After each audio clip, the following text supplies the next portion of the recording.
Con este escenario, pues tal como lo habíamos dicho, ese arroz se había cocido ya hace mucho tiempo.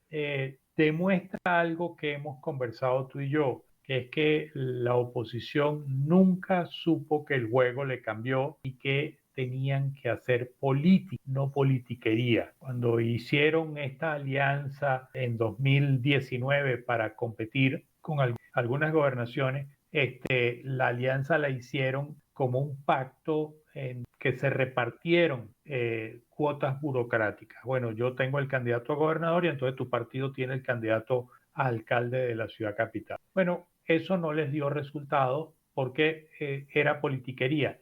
Mientras... Ya está con nosotros Orlando Goncalves desde Bogotá. Él es consultor político internacional y estratega electoral. ¿Cómo estás, Orlando? Bienvenido, buen día.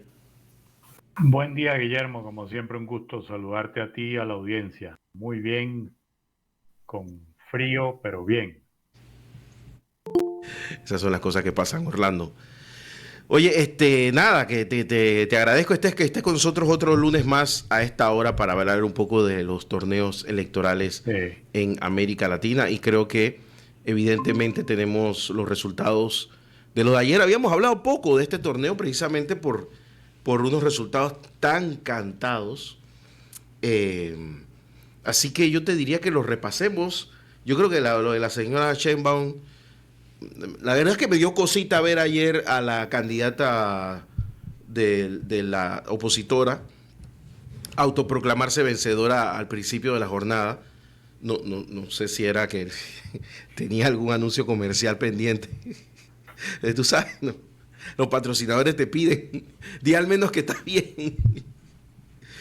Pero, pero es que ella ya tenía que No, tener algún dato. pero lo mismo le pasó a Taboada en el Distrito Federal, también se declaró ganador. El problema que tuvieron es que en los exit poll daba una diferencia muy pequeña, pero el factor que perturbó es que 50 y 60% de la gente no contestaba. Entonces,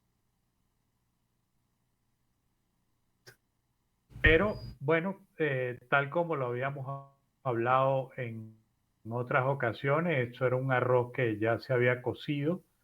Fíjate que también sucedió otra cosa muy particular. Se hablaba de que había una participación histórica que se pensaba que podía llegar al 70% y resulta que no fue así, llegó solo al 60%. ¿Por qué sucedió? ¿Qué fue lo que sucedió? Bueno, que las casillas o los centros de votación, un grueso de ellos se abrió muy tarde, el proceso era demorado, en algunos estados tenías que votar por presidente, por diputado, por senador, por gobernador, por alcalde y por congreso local. Entonces eran 6 elecciones, 6 boletas. Eso complicaba mucho la cosa. En el 2012 y 2018 hubo 63% de participación. Aquí hubo apenas hasta ahora, lo que está reflejado es que hay 60% de participación. Eh, la señora Sheinbaum pues saca una diferencia importante, literalmente dobla a la señora Xochitl Gálvez.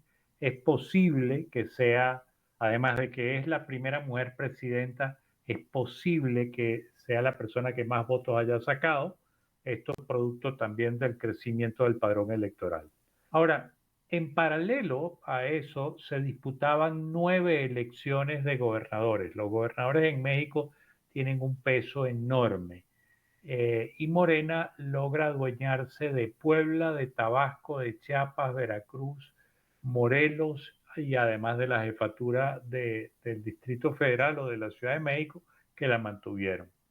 La oposición solo logra retener Guanajuato y Movimiento Ciudadano Jalisco y Yucatán, que era un bastión panista de muchísimos años, pareciera ser que Morena se lo logra arrebatar.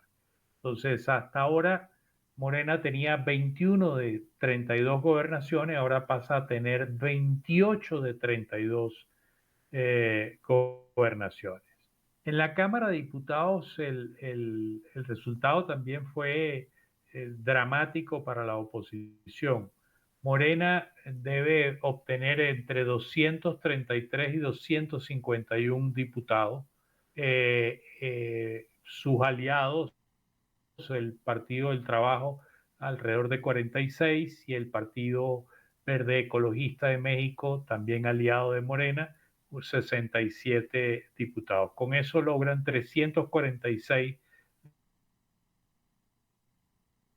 diputados de 500, tienen mayoría absoluta y mayoría calificada, lo cual le va a permitir seguramente hacer muchos avances. Y la misma historia pasó en la Cámara del Senado. Morena debe sacar entre 57 y 60 diputados, Movimiento Ciudadano 4, el Partido del Trabajo 9, el Partido Verde de México entre 10 y 15, con lo cual en el peor escenario el Morena y sus aliados sacarían 76 senadores y la oposición en su mejor escenario tendría 43 senadores. Con este escenario, pues, tal como lo habíamos dicho, ese arroz se había cocido ya hace mucho tiempo. Demuestra algo que hemos conversado tú y yo, que es que la oposición nunca supo que el juego le cambió y que tenían que hacer política, no politiquería. Cuando hicieron esta alianza en 2019 para competir con algunas gobernaciones, la alianza la hicieron como un pacto en que se repartieron cuotas burocráticas. Bueno, yo tengo el candidato a gobernador y entonces tu partido tiene el candidato a alcalde de la ciudad capital. Bueno, eso no les dio resultado porque era politiquería, mientras que Morena seguía planteando política, planteaba iniciativas, planteaba una visión de país, y la oposición no logró nunca eso. Fue un efecto muy parecido al de Hugo Chávez en Venezuela en su momento. La oposición criticaba y criticaba y criticaba, pero no proponía. No había manera de hacer contraste con lo que proponía el presidente Hugo Chávez. Bueno, aquí pasó exactamente lo mismo. Durante 5 años y medio López Obrador ha estado en la calle y en los medios y ha estado controlando la agenda mediática, poniendo él los temas de los cuales se discute, y la oposición nunca logró cambiar esa dinámica porque no entendieron el juego y seguían pensando en la política tradicional de siempre. Y eso comienza a pasar en muchos países cuando los partidos no se adaptan a los nuevos tiempos, pues son desplazados, tan simple como eso. Lo acabamos de ver en Panamá. Varios partidos tradicionales del status quo que fueron desplazados, que jugaron a la política de siempre, llegaron a última hora, no estuvieron presentes durante todo el periodo de gobierno del PRD, llegaron a la campaña electoral, pero ¿qué hicieron los 4 años anteriores?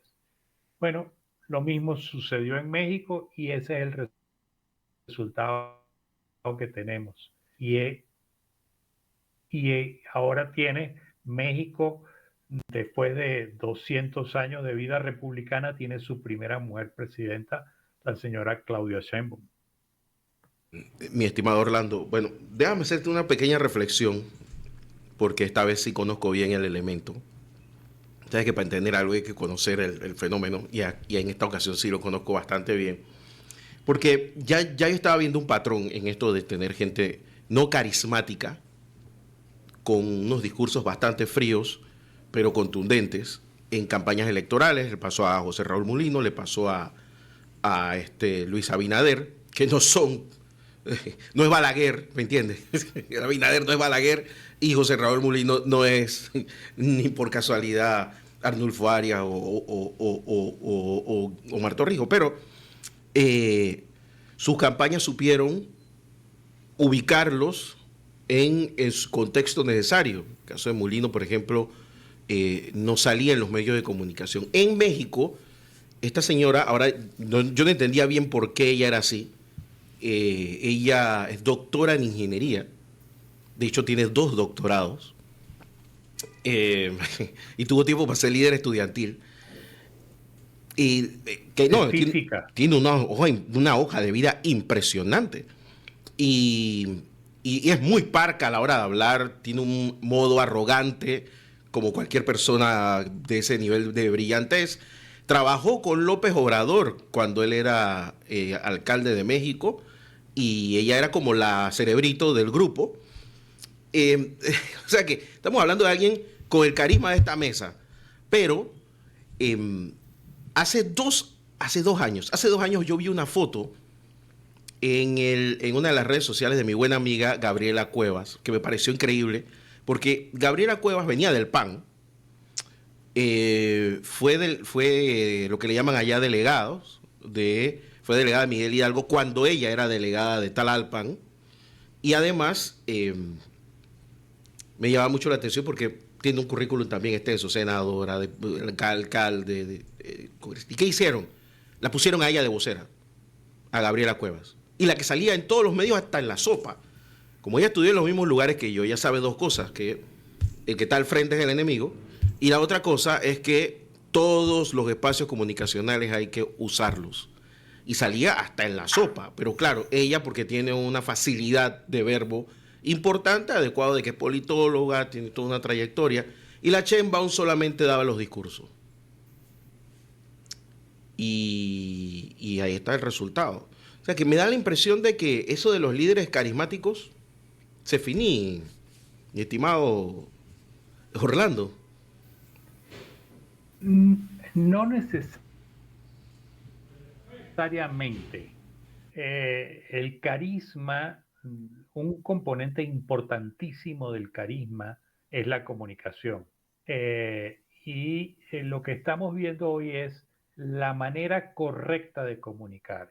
Entonces, Claudia Sheinbaum, con todas sus limitaciones, tanto ella como su equipo entendieron, tenemos un problema, no comunicamos bien, entonces estrictamente lo necesario en las intervenciones públicas, en los escenarios que ellos controlaban y punto. Y para todo lo demás, la vocería. Y entonces distribuyeron los roles. Caso de Luis Abinader en República Dominicana es distinto. Luis Abinader se ha vuelto un excelente comunicador. Y entonces salía él directamente. Caso de Noboa, Daniel Noboa en Ecuador, no es muy buen comunicador. Tenía un buen comunicador que era su ministro de información, que ahora ya no está, y entonces comienza a tener debilidades otra vez en el tema comunicacional. Entonces, el carisma sigue siendo importante, sin duda, pero más allá del carisma está en poder comunicar y poderle llegar al corazón de la gente y poder generar emoción en la gente y generar ese rapport de que lo que el candidato o la candidata está diciendo tiene que ver conmigo, tiene que ver con mis inquietudes y mis preocupaciones. Entonces, el caso de Sheinbaum es un caso digno de estudio. Reitero, ellos lo entendieron perfectamente bien, la reservaron solo para los discursos en los mítines de ellos, o sea que eran escenarios controlables, la sacaron de los medios, ella no volvió a ir a medios y, como tú bien dices, iba a la vocera y intensificaron su campaña en tierra y eso le dio el resultado que le dio. Una cosa que también pasa en México es que tiene un partido de derecha. y ese partido se coaligó con el PRI, o sea, una alianza entre el PRD y el panameñismo, una cosa así. ¿Cómo se recompone eso, mi estimado Orlando? Porque lo veo complicado, o sea, los tiempos en México son de 6 años o más, dependiendo de dónde estés parado, porque está en el Senado peor. ¿Y cómo resuelves eso?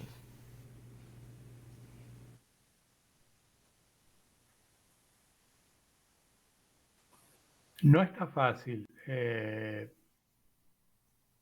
PRI y el PAN habían sido adversarios históricos eh, y habían sido, digamos, para el PAN, el PRI era el demonio. Y un buen día, no, nos aliamos con el PRI. Eso nunca se entendió. Y te repito, el problema es que lo plantearon como una alianza electoral, meramente electoral. Entonces se repartieron los cargos. No plantearon esto como una alianza de país, como una alianza con los ciudadanos para resolver los problemas de los ciudadanos, pero además para contraponer a la visión de la 4T, de la Cuarta Transformación, que propone López Obrador, que finalizando ya su periodo de gobierno, todavía no sabemos muy claro qué significa la Cuarta Transformación, pero eso es lo que él planteó. La oposición no planteó nada. ¿Cómo se recompone? Bueno, me parece que los partidos políticos, tanto el PRI como el PAN, fundamentalmente tienen que hacer una reestructuración interna, una reingeniería interna y volverse a conectar con la sociedad. Fíjate que de todos los estados, solo ganó Xochitl Gálvez, solo ganó en uno, en Aguascalientes, que es un estado de este tamañito, chiquitito. Solo en ese estado ganó, en todos los demás ganó Morena. Aunque en Guanajuato ganaron la gobernatura, pero a nivel la misma proporción de votos. Entonces, tienen que hacer reingeniería, tienen que readaptarse a los nuevos tiempos, tienen que volverse a conectar con los ciudadanos y si van a hacer alianza, que la podrían hacer, tiene que ser una alianza en función de la sociedad, en función de los ciudadanos y no un acuerdo político, porque como acuerdo político tampoco la gente se lo va a comprar. Pasó en Panamá. La alianza CD-panameñista no prosperó. ¿Por qué? Bueno, porque el candidato de CD era el candidato a presidente y el candidato del panameñismo era el candidato a vicepresidente. ¿Cuál es el resultado? Bueno, hicimos una alianza aquí y nos repartimos los cargos. No hubo una alianza más allá, una alianza con los ciudadanos, donde se integrara gente de la academia, gente de la empresa privada, de los sindicatos, de la cultura, de los gremios profesionales. Entonces no tuvo trascendencia. Eso es lo que tiene que reflexionar la oposición mexicana si quiere buscar tratar de hacer algún contrapeso. Orlando, ahora que dices eso, déjame venir a Panamá. Creo que el tema de México ha quedado bastante claro. Y la señora Sheinbaum pues se queda con rabo de oreja, así que pues son 6 años donde no tendrá excusa para echarle la culpa a ninguna oposición porque casi que no existe. En Panamá hay un tema con la Asamblea Nacional, creo que ya tú te debes haber enterado de pues las cosas estas que hay, que el señor Camacho quiere ser, que los medios pues venden esto de que Camacho quiere ser presidente de la Asamblea. Camacho quiere ser presidente de la Asamblea, pero se está vendiendo como si fuera una cosa muy, muy importante. Camacho, tú estabas aquí en Panamá en ese tiempo, Camacho estaba en la Democracia Cristiana cuando se les ocurrió la brillante idea de ser opositores del gobierno del cual eran miembros. Y que terminó siendo expulsado por Guillermo Endara, pero solo la cúpula se fue del gobierno, porque la gente no se fue del gobierno, la gente abandonó a la Democracia Cristiana y se quedó en el gobierno. Eso Camacho lo sabe. O sea, mañana Martinelli sale y dice, no quiero saber más nada de José Raúl Mulino, son 5 años. Va a esperar 5 años a que Martinelli aparezca de nuevo. La gente lo va a abandonar en 2 minutos. Es que ya pasó. Así que yo creo que hay como mucha bulla en ese escenario, pero no entiendo por qué. No entiendo por qué tanta bulla. Yo quisiera creer que es que no se quiere investigar cosas, pero también puedo pensar que la gente es demasiado joven, sobre todo la gente que escribe en los medios y opina, y no sabe que pues estas cosas ya se probaron. Pero no sé tu opinión desde lejos, ¿qué puedes estar viendo desde allá?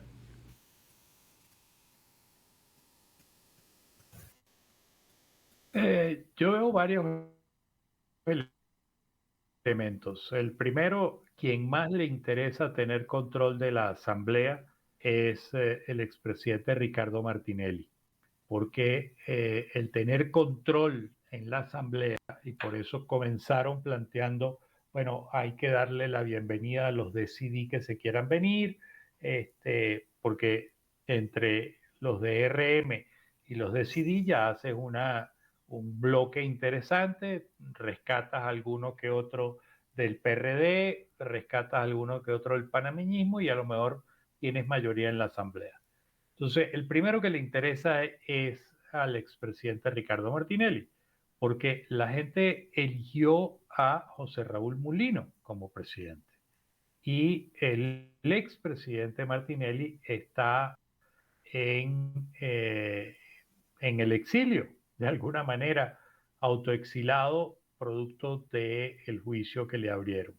Entonces, ¿quién es el señor Camacho? El señor Camacho ha sido vocero y ha sido una persona extremadamente cercana al expresidente Martinelli. Entonces, para mí, solo ese hecho me demuestra claramente que quien quiere tener control de la Asamblea es el expresidente Martinelli, porque eso lleva a tener control quizás sobre la Procuraduría, quizás sobre la Contraloría, quizás sobre algún tribunal, la Corte Suprema, etcétera. No sé, estoy elucubrando en este momento. Pero además lo lleva a tenerle la rienda muy corta al presidente electo. ¿Qué va a pasar allí? Yo no lo tengo claro. El bloque mayoritario, la primera minoría la tiene Vamos. Eh, Vamos es un grupo de gente, eh, no es heterogéneo. Ahí hay gente de derecha, gente de centro, gente de izquierda, ahí hay gente progresista, hay gente conservadora, hay gente sin nada de experiencia política. Eh, eh, Tienes un hiperliderazgo que quedó demostrado en la elección, que es el exdiputado Juan Diego Vázquez, que me imagino que tratará de coaccionar ese grupo para que eso funcione como un engranaje. Falta saber si su estilo de liderazgo lo permite y si no se le suben los humos a algunos diputados, que sospecho que ya comenzaron a subírsele, que no entendieron que los votos no son de ellos, sino que son de Juan Diego. Ah, eh, Ahí va a haber conflictos. Eh, Creo que Cambio Democrático y Panameñismo y el propio PRD todavía no despiertan de la resaca que tienen de los resultados electorales. Así que es un panorama interesante. Todavía quedan 27 días para el, la, que asuma el nuevo gobierno y la nueva asamblea. Mucha agua va a correr bajo el puente. Me parece que ha sido un error estratégico del señor Camacho y slash expresidente Martinelli sacar tan temprano las apetencias. Creo que ha debido ser hecho con mucho más tacto, con mucho más sutileza, reconociendo, oiga, el presidente electo es Raúl Mulino, tenemos que consensuar con él en primer lugar, en segundo lugar, buscar aliados. Haberlo hecho al estilo del expresidente Ricardo Martinelli, no estoy seguro que le dé los mejores resultados. Justo ese es el punto que yo no entiendo. Justo ahí. Porque yo llegué a la misma conclusión. Es demasiado antes. Yo lo habría hecho en la misma semana. Y ahí me la juego. Para eso el experto en política son ellos, ¿no? Pero ahora me preguntaba, ¿no será que el objetivo no es la presidencia de la Asamblea, sino presionar para la colocación de espacios en el gobierno central? Porque al final del camino, tú sabes, cuando tú estás en una posición de que no sientes que se mueven las cosas, comienzas a desesperarte a veces. Y si nadie te dice, no, por aquí no es, y todos te dicen, sí, claro, muy bien, vamos a hacerlo, porque ese es el caso, lamentablemente, del expresidente Martinelli, que muchos de los que lo rodean solo le dicen sí, y nadie le habla de una estrategia. Oiga, pero si hacemos esto, pasa esto. Si ese es el caso, ¿no será que falta de por ahí no es y de repente se pensó que se podía presionar al presidente electo? Pero ya te digo, Orlando, esta fórmula ya se usó y fracasó estrepitosamente. La gente se queda con el ganador. Punto. Ni siquiera hay algo que es para darle aristas, vueltas, no. Se queda con el ganador, punto. Tú pierdes y quedas fuera.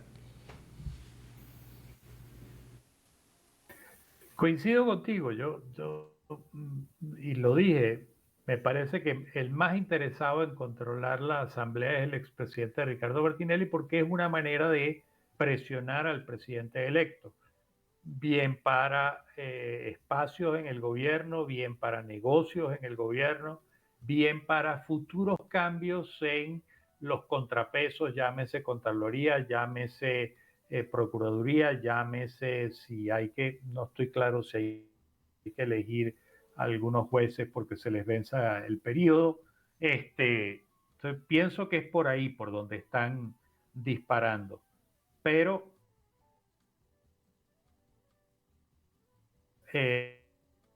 ¿cuál fue el resultado? ¿Cuáles van a ser los resultados de las conversaciones que va a tener el presidente electo en estos días con las demás bancadas?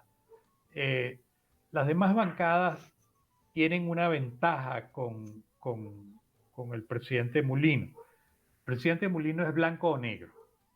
Ahí no hay grises en su razonamiento, en su forma de pensar y su forma de actuar.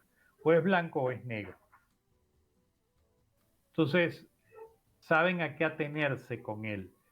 Si hay una negociación y las partes están de acuerdo, saben que con Mulino pudieran estar seguros en lo que se pueda lograr.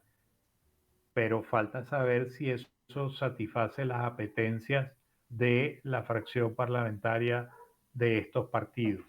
Y falta saber si logran entenderse la generación del presidente electo con la generación de Vamos, que hay dos generaciones de por medio allí que no sé si la manera de pensar, la visión de la vida, la visión de la política de ambos generaciones pueden complementarse. Orlando Goncalves, gracias por estar con nosotros a esta hora de la mañana. Te mando un gran abrazo y nos vemos el próximo lunes, ¿te parece?